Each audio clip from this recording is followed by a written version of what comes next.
we've been talking all off season about these potential extensions for Ian Happ and Nico Hoerner. Those are the two names we really talk about, right? We've thrown out some other names saying, should they talk to Justin Steele? Should they talk to this player?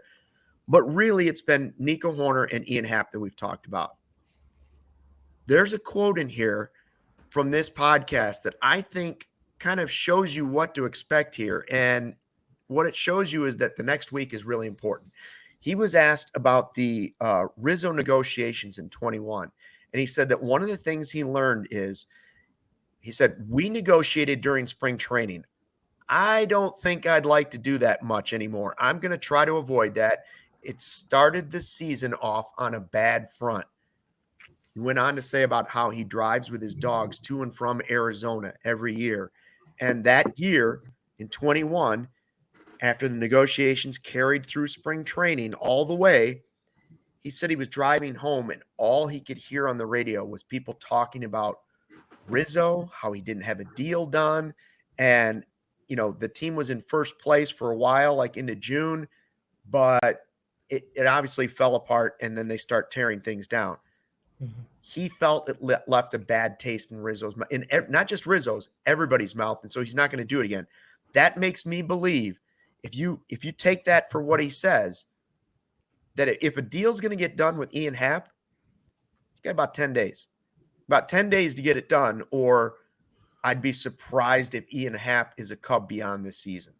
Yeah, he said that multiple times throughout the offseason that he doesn't want to do negotiations in spring training. He'd like to get kind of extensions and all that stuff done pre-spring training. But I'd agree, but I also don't think it rules it out. Again, the Cubs and Ian Happ have a good relationship. They understand the business of baseball, both sides. They came to that agreement on arbitration, before, or they came, on a contract before having to go to arbitration. I don't think it rules it out an extension. But I would agree that if it doesn't happen by the time, everyone reports to spring training and everything's starting, if a deal isn't done by then, it's going to make it hard. February 20th. You're saying first team workout.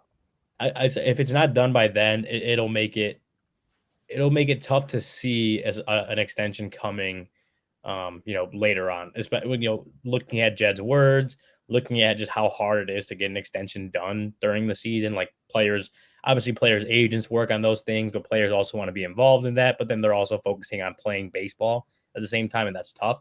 That's why I think everyone on both sides likes to get those things done before spring training even starts.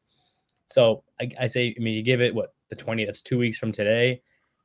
That's still a lot of time to get something like that done if they so choose. But if it doesn't get done by then I'll agree that it's tough to see that getting done after that point. Just to play devil's advocate, they didn't say that they wouldn't try in season. And, related to Rizzo, Rizzo was very adamant about how he didn't want to mess with it in season at all. So I don't know how much that has an effect. I'm just, again, playing devil's advocate here with it. But yeah, otherwise I do agree. I'm just saying that it would honestly probably boost my offseason grade to B+, A- if they're able to get an extension done with him or Hoerner. Just because, I can't fathom the Cubs wanting to go into another season with like contract extension distraction talk again. This has been a thing for like 5 years. 5 years. Every single year. Last year it's Wilson Contreras. The year before that we're just talking about with Rizzo, Bryant, Baez, and those three the previous years. So I can't fathom the Cubs wanting to even want to be in any kind of just discourse related to that, and especially after the offseason that they had. It was they went into the offseason with a ton of momentum after going 39-31. You made some really good moves to make this team more competitive and with an outside chance of maybe making the playoffs this year. You're bringing a lot of momentum going into this year. Signing Happ to an extension or Hoerner to an extension would absolutely would only make the future seem more bright for this team, moving forward if they can get it done. So, that's kind of how I feel about it.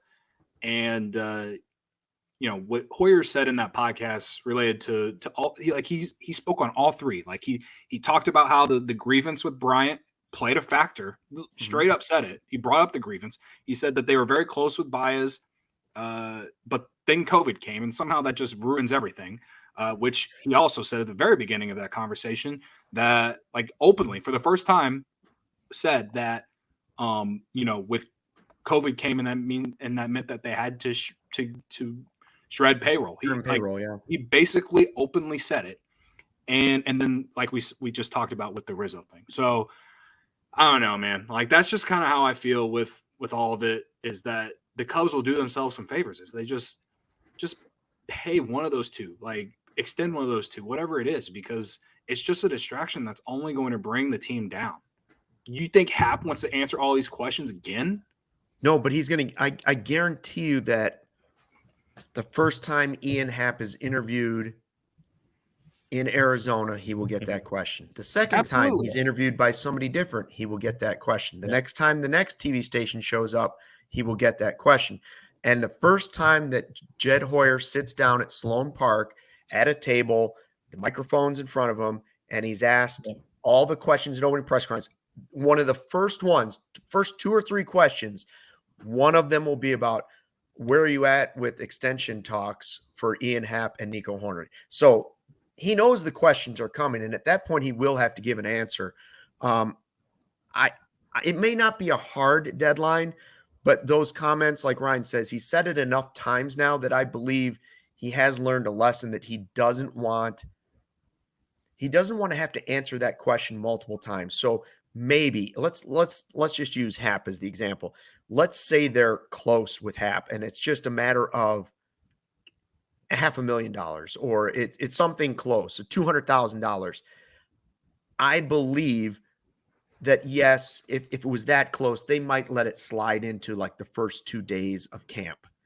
But I don't believe you're going to, 3 weeks into camp, have negotiations going on, because for the first time in multiple years, you finally have good vibes, as Cody likes to say, good vibes going into a spring training. And you do not want failed extension talks or a lack of extension talks or whatever you want to call them sucking the vibe down. You don't want that just being taken away from you, an off season where you made some moves that people are finally happy about and excited to see the development.